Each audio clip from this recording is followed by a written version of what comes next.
AP cabinet సమావేశంలో CM Chandrababu కీలక వ్యాఖ్యలు చేశారు.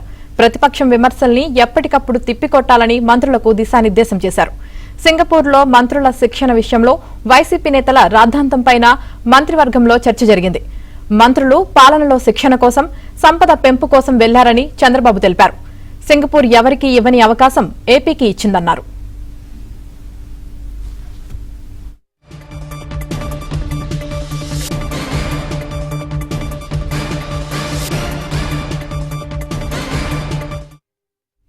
మరోవైపు రాజధాని అమరావతి విషయంలోనూ వైసీపీ దుష్ప్రచారాన్ని ధీటుగా ఎదుర్కోవాలని సీఎం చంద్రబాబు చెప్పారు.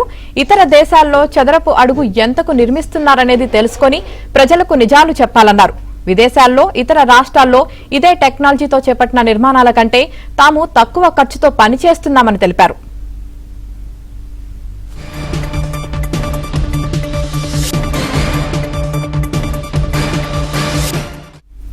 ఇక పెట్రోల్, డీజిల్ కొరతపైన విమర్శల్ని తిప్పికొట్టాలని మంత్రులకు చంద్రబాబు స్పష్టం చేశారు.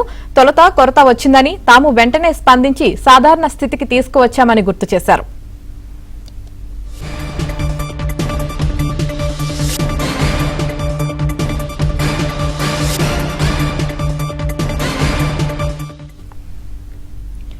ఏపీ కేబినెట్ సమావేశంలో సీఎం చంద్రబాబు కీలక వ్యాఖ్యలు చేశారు. ఇక దీనికి సంబంధించి పూర్తి సమాచారం మా ఏపీ బ్యూరో చీఫ్ రామారావు అందిస్తారు. రామారావు. యామిని, ఏపీ కేబినెట్ సమావేశం ఈరోజు ముగిసింది. కేబినెట్ సమావేశం ముగిసిన తర్వాత ముఖ్యమంత్రి చంద్రబాబు నాయుడు మంత్రులతో కొద్దిసేపు భేటీ అయ్యారు. తాజా రాజకీయ పరిణామాలపై చర్చించారు. ముఖ్యంగా ఇటీవల 9 మంది మంత్రులు సింగపూర్ పర్యటన సందర్భంగా ప్రతిపక్షం చేస్తున్న విమర్శలను ధీటుగా తిప్పికొట్టాలి అని చెప్పారు.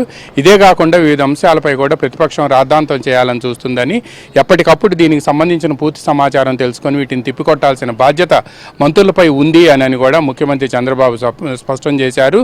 పాలనలో వేగం పెంచడం, అదేవిధంగా సంపద పెంపుతో పాటు సంస్కరణలకు సంబంధించి కూడా అధ్యయనం చేసేందుకు మంత్రులను సింగపూర్ పంపించామని, వాళ్ళు నేర్చుకొని వచ్చిన విజ్ఞానాన్ని మిగతా వాళ్ళకు కూడా తెలియజేయాలి అని చెప్పి భావించే పంపించామని, ఎవరికి ఇవ్వని అవకాశం సింగపూర్ ప్రభుత్వం ఆంధ్రప్రదేశ్కి ఇచ్చింది అని చెప్పి కూడా ఆయన ఈ సందర్భంగా చెప్పారు.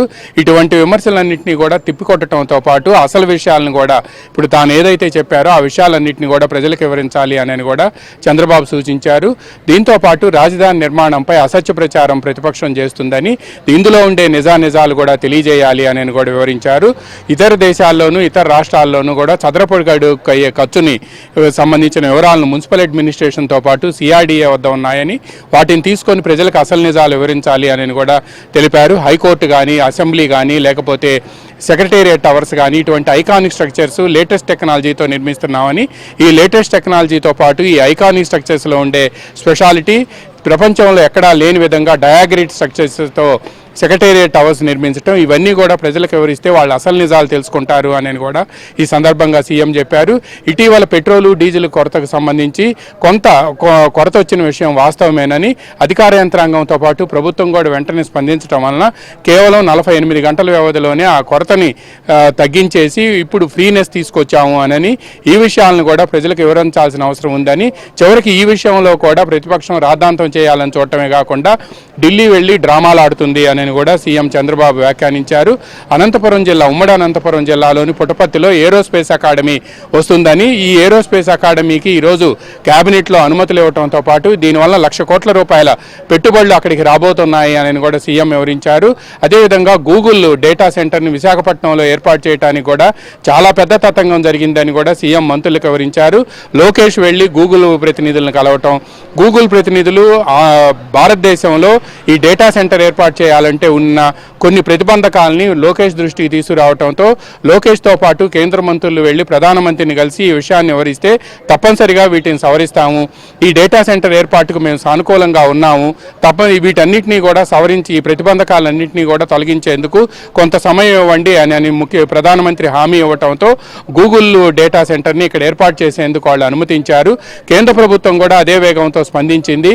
అందువలన గూగుల్ డేటా సెంటర్ ఏర్పాటు వలన రాష్ట్రంలో విశాఖపట్నం విశాఖపట్నంలో సాగర్ తీర నగరంలో 1,35,000 కోట్ల రూపాయల పెట్టుబడులు రావడంతో పాటు అనేక మందికి ఉపాధి అవకాశాలు లభిస్తాయని, ఈ గూగుల్ డేటా సెంటర్ వలన డేటాలో వేగం పెరగడంతో పాటు అనేక ఉపయోగాలు ఉన్నాయని, ఇవన్నీ కూడా ప్రజలకు వివరించాల్సిన బాధ్యత, నిజాలను ప్రజలకు తెలియజెప్పాల్సిన అవసరం కూడా మంత్రులపై ఉంది అని కూడా సీఎం వివరించారు. ఎప్పటికప్పుడు తాజా రాజకీయ పరిణామాలపై కానీ, లేకపోతే అధికార పార్టీ మా కూటమి ప్రభుత్వం చేపడుతున్న కార్యక్రమాలపై కానీ, వీటన్నిటిపై కూడా వైసీపీ చేస్తున్న దుష్ప్రచారాన్ని ఎప్పటికప్పుడు మంత్రులు చొరవ తీసుకొని వీటిని తిప్పికొట్టడంతో పాటు ప్రజలకు నిజాలు వివరిస్తే వాళ్ళు నిజాలు తెలుసుకుంటారని, తప్పనిసరిగా ప్రజలు చైతన్యవంతులని, ఆంధ్రప్రదేశ్ ప్రజలు చైతన్యవంతులు కావటం వల్లే 2024 ఎన్నికల్లో కూటమి ప్రభుత్వానికి 94% స్ట్రైక్ రేట్ ఇచ్చారని, అందువలన ప్రజలకు నిజాలు తెలియజేస్తే వాళ్ళకి నిజాలు తెలుసుకొని ఎవరు పని చేస్తున్నారు, ఎవరు అబద్ధాలు చెబుతున్నారు అనేది తెలుసుకుంటారు అని కూడా సీఎం వివరించారు. అందువల్ల మంత్రులు ఎప్పుడూ కూడా అప్రమత్తంగా ఉండాల్సిన అవసరం మంత్రుల మీద ఉందని, మంత్రులే దీనికి లీడ్ తీసుకోవాలని, సంబంధిత విభాగాల నుంచి సమాచారం కూడా తెలుసుకోవాలి అని కూడా చెప్పారు. రాజధానిలో స్క్వేర్ ఫీట్కి ఎక్కువ ఖర్చు అవుతుంది అని చెప్పి చేస్తున్న ప్రచారం జనంలోకి వెళ్తుందని, దాన్ని తిప్పికొట్టడానికి సిఆర్డీఏ వద్ద సమాచారం పూర్తి స్థాయిలో ఉందని, విదేశాల్లో కానీ ఇతర రాష్ట్రాల్లో కానీ చదరపడుకి ఎంత ఐకానిక్ స్ట్రక్చర్స్ ఎంత మేరకు నిర్మిస్తున్నారు అనేది కూడా, ఎంత ఖర్చుతో నిర్మిస్తున్నారు అనేది కూడా మనం ప్రజలకు తెలియజెప్పాల్సిన అవసరం ఉందని, ఈ విషయాలను వెంటనే తీసుకొని ప్రజలకు వివరించాలి. అసలు నిజాలు చెబితే ప్రజలు నిజాలను తెలుసుకుంటారు అని కూడా, వాళ్ళు కూడా చైతన్యవంతులు అవుతారని కూడా, ప్రతిపక్షం వాళ్ళ వద్దకు వెళ్ళి ఇటువంటి దుష్ప్రచారం చేస్తే వాటిని ప్రజలే తిప్పికొడతారు అని కూడా చంద్రబాబు మంత్రులకు వివరించారు.